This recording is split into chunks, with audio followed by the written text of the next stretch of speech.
नमस्कार।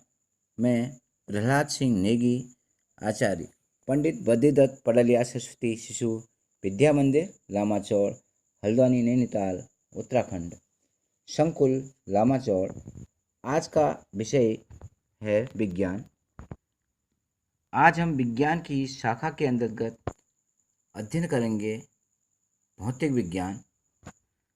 सबसे पहले हम भौतिक विज्ञान का अर्थ समझने का प्रयास करेंगे। भौतिक विज्ञान क्या है? भौतिक विज्ञान को अंग्रेजी में हम फिजिक्स कहते हैं, जो लैटिन भाषा के शब्द फासिस से लिया गया है, जिसका हिंदी में अर्थ होता है प्रकृति, नेचर। इस प्रकार इसका जो अर्थ हुआ वो हुआ प्रकृति का अध्ययन। प्रारंभ में इसे प्रकृति विज्ञान कहा जाता था। अब हम इसको थोड़ा और गहराई से समझने का प्रयास करेंगे। प्रकृति में होने वाली प्रत्येक घटनाओं का अध्ययन करना भौतिक विज्ञान कहलाता है।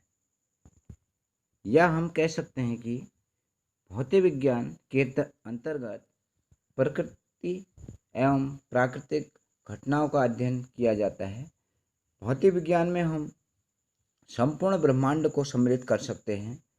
प्रकृति के मूलभूत नियमों, फंडामेंटल लॉज और परिघटनाओं का अध्ययन हम जिस विज्ञान के अंतर्गत करते हैं उसे विज्ञान की शाखा में भौतिक विज्ञान कहा जाता है। अतः प्रकृति का अध्ययन, स्टडी ऑफ नेचर ही भौतिक विज्ञान है। हमारे चारों ओर होने वाली प्राकृतिक घटनाओं, जैसे किसी पत्थर को ऊर्ध्वाधर ऊपर की ओर फेंकने पर पत्थर का नीचे आना, पेड़ से पत्तियों का गिरना, किसी पिंड को धक्का लगाने पर पिंड का गतिशील हो जाना, पृथ्वी के चारों ओर चंद्रमा की गति आदि का अध्ययन हम भौतिक विज्ञान में करते हैं।